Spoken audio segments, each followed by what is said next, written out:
Le cécifoot, c'est du football à 5 pour déficients visuels avec des règles adaptées du futsal. Vous avez des barrières latérales, des ballons à gros, des ballons avec des petites billes à l'intérieur et puis une surface qui est beaucoup plus réduite.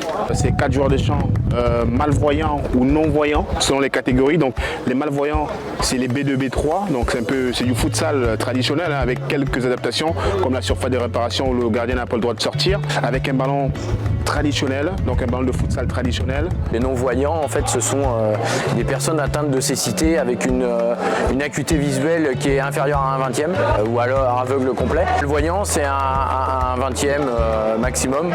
On joue avec un ballon sonore et les non-voyants, eux, jouent avec patch. Donc c'est ce qui fait aussi qu'on a une acuité et une équité surtout entre tout le monde. Avec 2 gardiens de but qui sont voyants et plus des guides offensifs aussi qui sont derrière le but. Et juste pour donner quelques indications, pour être un point d'ancrage en fait pour les attaquants et concourir aussi à la sécurité aussi des athlètes.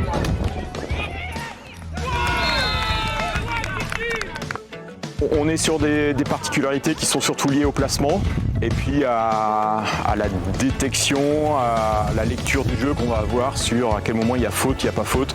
Il faut qu'on prenne en compte le handicap parce qu'effectivement il peut y avoir de la maladresse. À quel moment c'est de la maladresse, à quel moment c'est une réelle faute, à quel moment la maladresse fait qu'on est obligé de siffler la faute. Voilà, c'est une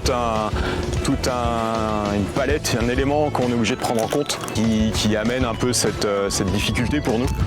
Comme pour n'importe quel sport, il faut que les arbitres s'assurent de l'intégrité physique des joueurs et donc ça passe par une vérification de l'équipement.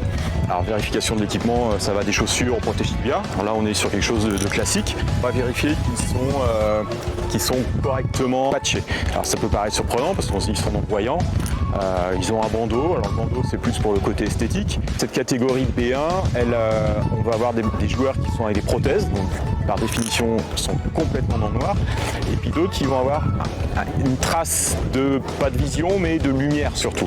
Ils vont avoir une perception de lumière, perception des ombres, et s'ils ne sont pas correctement patchés, malgré le bandeau, avec l'effort, ça peut bouger, et ils peuvent avoir un petit avantage. Donc c'est à nous de nous assurer qu'ils soient correctement patchés et que chacun soit dans les mêmes conditions.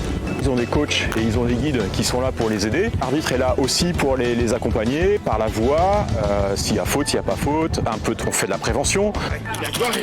Comment on fait pour monter un club? D'abord, c'est une volonté humaine. Cette volonté a permis de monter ce club de Précy-sur-Oise, de cécifoot, avec l'aide de partenaires et l'aide importante, très importante de la mairie de Précy-sur-Oise, voire aussi l'État qui nous aide sous forme de subventions. Je suis issu du monde du football voyant, donc j'ai été aussi président d'un club de foot voyant, où il est toujours difficile d'avoir des équipes, de trouver des équipes, de trouver les joueurs pour construire des équipes.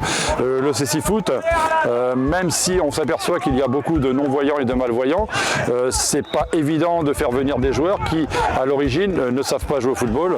Donc il faut aussi que ces joueurs-là aiment le foot, aiment le sport, aiment le foot, aiment la force et la force pour venir s'entraîner régulièrement sur les terrains. Donc c'est pas moins évident qu'un club de foot valide. Et moi j'encourage les gens à venir nous voir, à nous rencontrer, à discuter avec nous et surtout de regarder les images.